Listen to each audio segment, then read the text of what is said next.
students, good morning. Hope so you all are good, doing well. Last class जब हमने कल पढ़ा था तो हमने यूनिट 1 का लेक्चर 1 हमने पढ़ा था.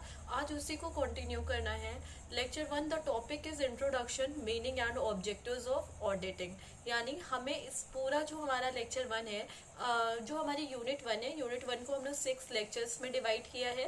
तो इस लेक्चर में जो हमारा लेक्चर 1 है the topic is meaning and objectives of auditing. तो सबसे पहले कल हमने बात की थी कि व्हाट इज ऑडिट. तो एक बार फिर से वो सारी चीज़ों को रिवाइज कर लेते हैं. जो भी चीज़ें कल हमने पढ़ी थी उसका नटशेल देख लेते हैं कि क्या था, क्या क्या चीज़ें हमने डिस्कस की थी. इन शॉर्ट में एक बार वो फिर से आपको एक्सप्लेन कर देती हूँ. आफ्टर दिस मैं स्टार्ट करती हूँ ऑब्जेक्टिव्स ऑफ ऑडिटिंग के. ऑडिटिंग के ऑब्जेक्टिव्स क्या क्या है.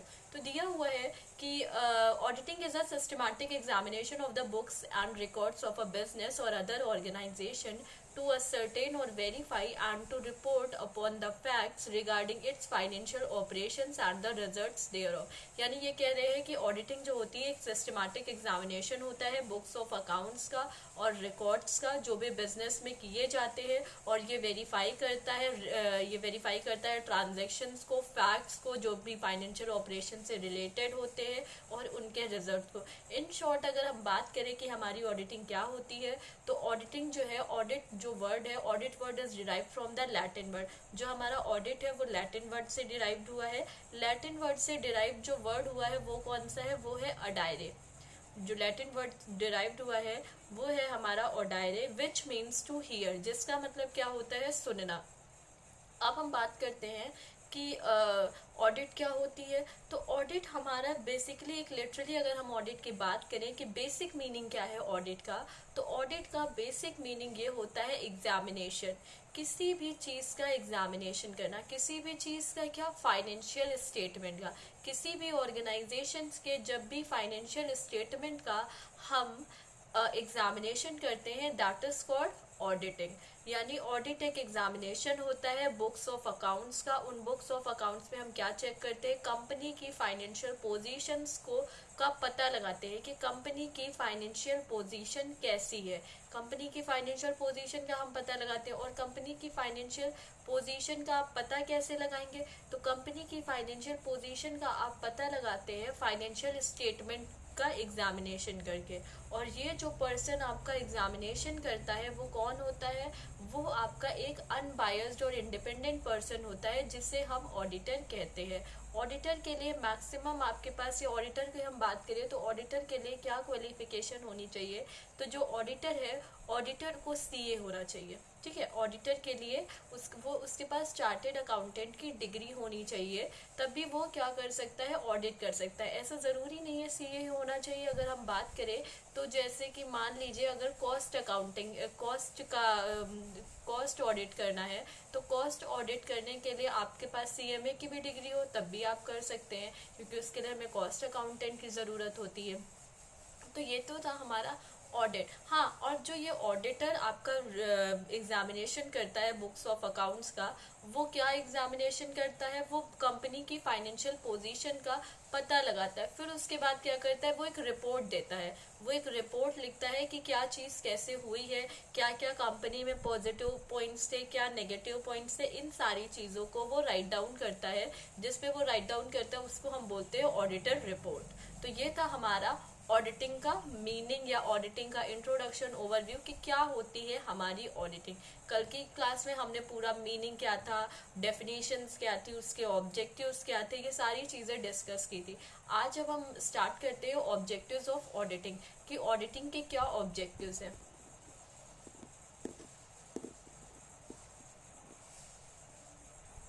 हाँ, हमने फीचर्स ऑफ ऑडिट भी देखे थे कि कौन कौन से फीचर्स है. तो मैंने आपको बताया था कि एसेंशियल्स फीचर्स आपको मैंने दिए थे कि ऑडिट के जैसे जो मैंने डेफिनेशन पढ़ाई थी उस डेफिनेशन के बिहाफ पे मैंने आपको बताया था कि कुछ 6 एसेंशियल फीचर्स हैं ऑडिट के. अब देखते हैं आज का हमारा टॉपिक है ऑब्जेक्टिव्स ऑफ एन ऑडिट कि ऑडिट के क्या ऑब्जेक्टिव्स हैं. यानी अगर हम ऑडिट करते हैं तो उसको करने के पीछे हमारे क्या एम है. तो दिया है objectives of an audit is to express an opinion on financial statement. जो देखिए एक सिंपली अगर हम बात करें कि ऑडिट हम क्यों करते हैं, ऑडिट का ऑब्जेक्टिव क्या है। तो ऑडिट हम इसीलिए करते हैं ताकि हम कंपनी की एक्यूरेसी का, ऑथेंटिसिटी का पता लगा सके, वेरीफाई कर सके कि कंपनी की बुक्स ऑफ अकाउंट्स में जो भी चीज़ें दिखाई गई हैं वो ट्रू और फेयर है या नहीं है। ऐसा तो नहीं है कुछ चीज़ें गलत दिखा दी गई हैं, कोई फ्रॉड या मिस रिप्रेजेंटेशन तो नहीं हुआ है। इन सभी चीज़ों को चेक करने का ही हमारा मेन एम होता है ऑडिट करना। यानी ऑडिट हम क्यों करते हैं, तो ऑडिट हम इसलिए करते हैं ताकि हम कंपनी, जो ऑडिटर है आपका वही ऑडिट करेगा, तो वो कंपनी के फाइनेंशियल स्टेटमेंट का ऑडिट करके अपना ओपिनियन देता है कि उस कंपनी की, उस ऑर्गेनाइजेशन की फाइनेंशियल पोजीशन कैसी है। ठीक है, या अगर हम कहें और भी बहुत सारे ऑब्जेक्टिव्स होते हैं, वो क्या करता है, अर्थमेटिकल एक्यूरेसी फाइंड आउट करता है कि जो भी कैलकुलेशन जो भी दिखाई गई है वो अर्थमेटिकल करेक्ट है या नहीं है। वो ऑथेंटिसिटी को चेक करता है, ऑथेंटिसिटी चेक करने के लिए वाउचिंग की हेल्प से करता है। जैसे कि एक बहुत ही फेमस स्टेटमेंट है कि vouching is the backbone of audit. यानी vouching is the backbone of auditing क्यों कहा गया है, क्योंकि वाउचिंग में आप क्या कर रहे होते हैं, वाउचिंग में आप वेरिफिकेशन, क्रॉस एग्जामिनेशन, आप ऑडिट में सिर्फ एग्जामिनेशन करते हैं, बट जो आपकी वाउचिंग होती है तो वाउचिंग में आप क्या करते हैं, क्रॉस एग्जामिनेशन करते हैं। तो क्रॉस एग्जामिनेशन आप किससे करते हैं, with the help of documentary evidence. Documentary evidence की हेल्प से आप क्या करते हैं, उसका क्रॉस एग्जामिनेशन करके चेक करते हैं कि ये सही है, गलत है, क्या है। ठीक है, तो अब जैसे उसमें क्या होता है, और ये तो हमारा हो गया, फिर वो एग्जामिन करता है कि जो भी चीज़ें दिखाई गई हैं वो सही है या नहीं है, कोई फ्रॉड या मिस रिप्रेजेंटेशन तो नहीं है, रियलाइबिलिटी है उसकी या नहीं है, वैलिडिटी है या नहीं है ट्रांजैक्शंस की। ये सारी चीज़ों को चेक करने के लिए ही हम क्या करते हैं, ऑडिट करते हैं। तो एक बार देखते हैं कि दिया हुआ है, the objective of an audit is to express an opinion on financial statement. जो ऑब्जेक्टिव होता है ऑडिट का वो क्या है कि वो एक्सप्रेस करे अपना ओपिनियन फाइनेंशियल स्टेटमेंट पर। यानी जो ऑडिट का ऑब्जेक्टिव है वो क्या होता है कि फाइनेंशियल स्टेटमेंट पे अपने ओपिनियन को एक्सप्रेस करे। The objective of the audit can be categorised into, देखिए जो हमारा ऑब्जेक्टिव है उसको कैटेगराइज कर सकते हैं दो तरह से। यानी अगर सिंपल लैंग्वेज में हम बात करें तो जो ऑब्जेक्टिव है ऑडिट का उसको हम दो पार्ट में बांटते हैं। First is a primary objective and second one is a subsidiary objective. First आपका क्या है, एक प्राइमरी ऑब्जेक्टिव होता है और दूसरा आपका होता है सेकेंडरी ऑब्जेक्टिव। हम वन बाय वन चीजों को डिस्कस करेंगे। दिया हुआ है प्राइमरी ऑब्जेक्टिव्स ऑफ ऑडिट, कि क्या प्राइमरी ऑब्जेक्टिव्स है ऑडिट का। प्राइमरी ऑब्जेक्टिव या मेन ऑब्जेक्टिव्स ऑफ ऑडिट भी आप इसे कह सकते हैं कि हम ऑडिट क्यों करते हैं, तो उस ऑडिट को करने का मेन एम क्या है। तो दिया हुआ है, The main objectives of the audit are known as the primary objective। जो मेन एम है, the main objectives of the audit, यानी जो ऑडिट का मेन ऑब्जेक्टिव, ऑब्जेक्टिव का मतलब है उद्देश्य, किस उद्देश्य के लिए हम ऑडिट कर रहे हैं। यानी देखिए अगर आप सिंपली कोई काम करते हैं तो उस काम को करने के पीछे कोई ना कोई आपको ऑब्जेक्टिव जरूर होता है।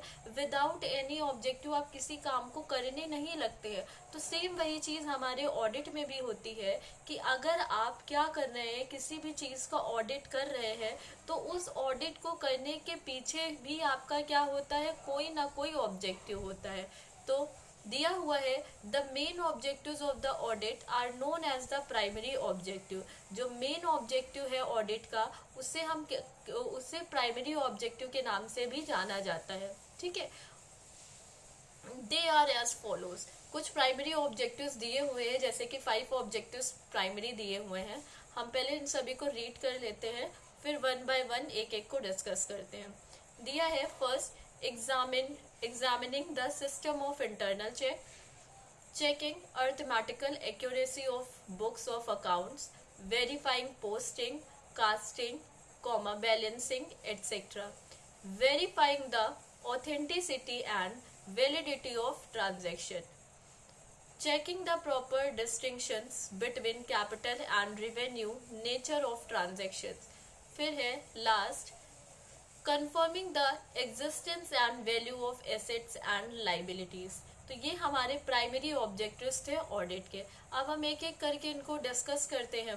दिया है, फर्स्ट आपका क्या है, examining the system of internal check. Internal check क्या होता है, सबसे पहले हमें ये पता होना चाहिए। तो इंटरनल चेक जो होता है, जब कंपनी में या मैनेजमेंट में जो भी एम्प्लॉयज वर्क कर रहे हैं, वो जब खुद ही, आप किसी बाहर से पर्सन को हायर नहीं करते हैं, जो आपके कंपनी में, ऑर्गेनाइजेशन में, मैनेजमेंट में जो काम कर रहे हैं, जब वही लोग सारी बुक्स ऑफ अकाउंट्स को चेक करते हैं, तो उसको हम इंटरनल चेक कहते हैं। तो इंटरनल चेक में क्या होता है, आप एग्जामिन करते हैं सिस्टम ऑफ इंटरनल चेक, यानी जो भी इंटरनल चेक किया गया है उसके सिस्टम का एग्जामिनेशन करते हैं कि ये सही है या नहीं है। ठीक है, जो भी इंटरनल चेक सिस्टम किया गया है उसको आप एग्जामिन कर रहे होते हैं कि किया गया है या नहीं किया गया है, या अगर किया भी गया है तो उसको सही ढंग से किया गया है या नहीं किया गया है, या जो चीजें इंटरनल चेक करने के बाद दिखाई गई हैं वो सच में सही है या गलत है। ये हमारा फर्स्ट था। सेकेंड डिस्कस करते हैं, दिया है checking arithmetical accuracy of books of accounts, verifying posting, casting, balancing etcetera. आप अर्थमेटिकल एक्यूरेसी को चेक करते हैं। जो बुक्स ऑफ अकाउंट्स क्या होती है, जो भी आपके ऑर्गेनाइजेशंस में जो भी ट्रांजेक्शन्स होते हैं, जिसे आप जहां लिखते हो उसे बुक्स ऑफ अकाउंट्स कहते हैं। यानी कंपनी की या ऑर्गेनाइजेशन की जो भी बुक्स होती हैं उनको हम क्या कहते हैं, बुक्स ऑफ अकाउंट। तो यहाँ पे हम क्या करते हैं, जो हमारी चेक करते हैं बुक्स ऑफ अकाउंट्स की अर्थमेटिकल एक्यूरेसी को। यानी अर्थमेटिकल एक्यूरेसी यानी जो भी कैलकुलेशंस वगैरह किए गए हैं उनको हम चेक करते हैं कि वो सही है या नहीं है। वेरीफाइंग पोस्टिंग, जो भी आपने पोस्टिंग की है, जो भी चीजें जनरल से लेजर में बनाई है, उन सभी पोस्टिंग को वेरीफाई करते हैं, यानी जनरल से मैच करके देखते हैं कि जो पोस्टिंग हुई है वो सही है या नहीं है, या अपने मन से कुछ लिख दिया है। फिर है casting, balancing etcetera. Balance sheet check करते हैं, जो भी बैलेंस निकाला होता है उस बैलेंस को चेक करते हैं। भाई अर्थमेटिकल एक्यूरेसी यानी कैलकुलेशंस को चेक करना रहता है। अब थर्ड है verifying the authenticity and validity of transaction.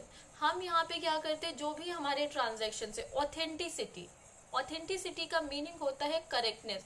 किसी भी चीज की सही शुद्ध जांच करना ही ऑथेंटिसिटी होता है, यानी जब हम करेक्टनेस को वेरीफाई करते हैं। And validity of transaction, validity का मतलब क्या होता है, वैलिडिटी का मतलब ही एक्यूरेसी होता है, यानी वो चीजें एक्यूरेट है या नहीं है, यही जब हम चेक करते हैं दैट इज कॉल्ड वैलिडिटी। तो हम क्या कर रहे होते हैं, वेरीफाई करते हैं ऑथेंटिसिटी को और वैलिडिटी ट्रांजैक्शंस की। नेक्स्ट है checking the proper distinction between capital and revenue nature of transaction. हम लोग क्या करते हैं, चेक करते हैं प्रॉपर डिस्टिंक्शंस, यानी प्रॉपर डिस्टिंक्शंस का मतलब क्या है, अलग करना। हम लोग जो हमारे कैपिटल नेचर के ट्रांजैक्शंस होते हैं और जो हमारे रेवेन्यू नेचर के ट्रांजैक्शंस होते हैं, यानी दो तरह के ट्रांजैक्शंस होते हैं, एक कैपिटल नेचर होता है और एक रेवेन्यू नेचर ट्रांजैक्शंस होता है। तो हम कैपिटल और रेवेन्यू नेचर के ट्रांजैक्शंस के बीच में क्या करते हैं, डिस्टिंक्शंस, यानी दोनों को अलग अलग करके देखते हैं कि दोनों, यानी कैपिटल नेचर्स को कैपिटल नेचर में करते हैं और रेवेन्यू नेचर्स को रेवेन्यू नेचर में करते हैं। फिर नेक्स्ट है confirming the existence and value of assets and liability. देखिए ये जब हम एग्जिस्टेंस को कंफर्म करते हैं, यानी कंफर्मेशन, एसेट्स की कंफर्मेशन के लिए हमारी ऑडिटिंग में एक टर्म यूज होता है वेरिफिकेशन, यानी हम वेरिफिकेशंस करते हैं। जब हम वेरिफिकेशन करने का मतलब, या confirming the existence of value of assets and liabilities का मतलब यहाँ पे ये हुआ, जो भी आपकी बैलेंस शीट में एसेट्स या लाइबिलिटीज दिखाई गई है, हम उसको ये चेक करते हैं कि वो जो एग्जिस्टेंस है, यानी जैसे मान लीजिए आपने दिखाई है, तो हम उस एसेट्स की एग्जिस्टेंस को चेक करते हैं, ओनरशिप को चेक करते हैं कि वो जिस पर्सन ने दिखाई है उसकी ओनरशिप उसी के पास है या किसी और के पास है, या अगर कोई एसेट्स या लाइबिलिटीज दिखाई गई है तो उसकी एग्जिस्टेंस है या नहीं है, यानी वो एसेट्स एक्चुअल में है, एग्जिस्ट कर भी रही है, वो एसेट्स या लाइबिलिटीज एग्जिस्ट कर रही है या नहीं कर रही, इस चीज का भी हम लोग पता लगाते हैं। तो ये हमारे थे प्राइमरी ऑब्जेक्टिव्स ऑफ ऑडिट के। ऑडिट के कौन कौन से प्राइमरी ऑब्जेक्टिव्स हैं। नेक्स्ट अब हम बात करते हैं सब्सिडियरी ऑब्जेक्टिव्स ऑफ ऑडिट की। देखिए सबसे पहले मैंने आपको बताया था कि जो हमारे ऑब्जेक्टिव्स है उसको दो पार्ट में बांटते हैं, एक तो हमारा प्राइमरी ऑब्जेक्टिव्स था और दूसरा हमारा सेकेंडरी ऑब्जेक्टिव था। तो हमने प्राइमरी ऑब्जेक्टिव्स में पढ़ लिया कि ये हमारे 5 तरह के प्राइमरी ऑब्जेक्टिव्स होते हैं। Now subsidiary objectives of audit के कौन कौन से सब्सिडियरी ऑब्जेक्टिव्स होते हैं ऑडिट के। तो दिया है these are such objectives that are set up to help in attaining primary objective, यानी जो हमारे सब्सिडरी ऑब्जेक्टिव्स होते हैं वो ऐसे ऑब्जेक्टिव्स होते हैं, यानी उनको हम सेट इसलिए करते हैं ताकि हम प्राइमरी ऑब्जेक्टिव्स, उनकी प्राइमरी ऑब्जेक्टिव्स को अचीव कर सकें। यानी सेकेंडरी ऑब्जेक्टिव क्यों होते हैं? सेकेंडरी ऑब्जेक्टिव हमारे इसलिए होते हैं ताकि उन सेकेंडरी ऑब्जेक्टिव्स की हेल्प से हम प्राइमरी ऑब्जेक्टिव्स को क्या कर सके, अचीव कर सके। और हमारे प्राइमरी ऑब्जेक्टिव्स क्या थे? प्राइमरी ऑब्जेक्टिव्स तो हमारे मेन ऑब्जेक्टिव्स थे। They are as follows. कौन कौन से सेकेंडरी ऑब्जेक्टिव्स हैं? 3 टाइप्स के हैं, दिए हुए हैं, पहले हम रीड कर लेते हैं फिर डिस्कस करते हैं। दिया है detection and prevention of errors, detection and prevention of fraud, under और ओवर वैल्यूएशन ऑफ स्टॉक। तो देखते हैं, फर्स्ट है detection and prevention of errors, यानी हमारा सेकेंडरी एम क्या होता है या सब्सिडरी ऑब्जेक्टिव क्या होता है ऑडिट का, कि detection and prevention of error, यानी जो भी हमारे एरर्स है, एरर्स को हम रोकते हैं। प्रिवेंट करने का मतलब होता है रोकथाम करना, यानी जो भी हमारे ऑडिट में एरर्स आ रहे हैं वो क्यों आ रहे हैं उनका हम पता लगाते हैं। एरर्स आने का कॉज क्या है, कॉज का पता लगाने के बाद हम क्या करते हैं, हम उनको रोकने के लिए उपचार ढूंढते हैं कि कैसे इसको कम किया जा सकता है ताकि ये जो एरर्स है ये एरर्स ना शो हों। फिर है detection and prevention of fraud. Detection and prevention of fraud का है, यानी अभी तो आपने एरर्स को कम किए, एरर्स आप कैसे कम हो सकते हैं? एरर्स मान लीजिए बाय मिस्टेक, देखिए एरर्स आपके बाय मिस्टेक भी हो सकते हैं कि आपने कोई अर्थमेटिकल एक्यूरेसी, आप क्यों चेक करते हैं? जैसे प्राइमरी ऑब्जेक्टिव आपका था ना अर्थमेटिकल एक्यूरेसी चेक करना, तो इन्हीं सब चीजों के लिए होता है कि आप एरर्स का पता लगा सके कि कोई एरर तो नहीं हो गया। बाय मिस्टेक आप किसी भी चीज का बैलेंस निकाल रहे थे या कैलकुलेट कर रहे थे, वो गलत काउंट हो गया है तो आपका एरर्स हो सकता है। या मान लीजिए आपको कहीं और किसी चीज की पोस्टिंग करनी थी, किसी और की बुक्स में, आपने किसी और बुक्स में किसी और अकाउंट्स में पोस्टिंग कर दी है, तो ये सारे एरर्स होते हैं। तो हम ऑडिट इसीलिए करते हैं ताकि हम क्या कर सके, जो भी चीजें हमसे गलतियां हो गई हैं उन गलतियों को, उन एरर्स को प्रिवेंट किया जा सके। नेक्स्ट है detection and prevention of fraud. देखिए फ्रॉड कभी कभी जानबूझ के जो कंपनी होती है वो फ्रॉड कर रही होती है, वो कुछ चीजों को क्या करती है, ज्यादा दिखा देती है, कम दिखा देती है। या फ्रॉड किसी भी तरह का हो सकता है, एम्प्लॉयज के रेमुनरेशंस को ज्यादा दिखा सकती है या कम दिखा सकती है, टैक्स से बचने के लिए भी फ्रॉड कर सकती है। तो ये डिफरेंट डिफरेंट चीजें वो कर रही होती है, तो यही हमारे फ्रॉड का पार्ट होते हैं। तो हम ऑडिट इसीलिए करते हैं ताकि हम चेक कर सके कि ऑर्गेनाइजेशन में, मैनेजमेंट में या बिजनेस में कौन कौन से फ्रॉड हुए हैं। अगर फ्रॉड हुए हैं हम उनका पता लगाएं, फिर हम उन फ्रॉड को रोकें। नेक्स्ट है अंडर और over valuation of stock. Under और ओवर वैल्यूएशन ऑफ स्टॉक का क्या है मतलब, यहाँ पे अंडर एंड ओवर, देखिए जो हमारा स्टॉक है, स्टॉक का कुछ ना कुछ वैल्यू होती है, तो कभी कभी क्या कर देते हैं, स्टॉक की अंडर वैल्यू, यानी अंडर वैल्यू का मतलब क्या हुआ, स्टॉक की कम वैल्यू दिखा दे, ठीक है। और over valuation of stock, over valuation of stock का मतलब क्या हुआ कि आप जो स्टॉक की वैल्यू है उसको ज्यादा दिखा दे। यानी अंडर और ओवर वैल्यूएशन ऑफ स्टॉक का मतलब क्या हुआ, जब आप स्टॉक को कम या ज्यादा दिखा दे तो उसको हम लोग क्या बोलते हैं, अंडर या ओवर वैल्यूएशन ऑफ स्टॉक। तो ये चीजें भी हो जाती हैं, तो इसका भी पता लगाने के लिए हम क्या करते हैं, ऑडिट करते हैं। तो ये हमारे क्या थे, these all are the objectives of audit, ठीक है। ये हमारे 5 प्राइमरी ऑब्जेक्टिव्स थे। फिर नेक्स्ट हमारे ये सेकेंडरी ऑब्जेक्टिव्स हैं या सब्सिडरी ऑब्जेक्टिव्स ऑफ ऑडिट आप कह सकते हैं। तो ये हमारा लेक्चर 1 पूरा कंप्लीट हो गया है, जिसमें हमने पढ़ लिया है कि ऑब्जेक्टिव्स ऑफ ऑडिट क्या क्या होते हैं।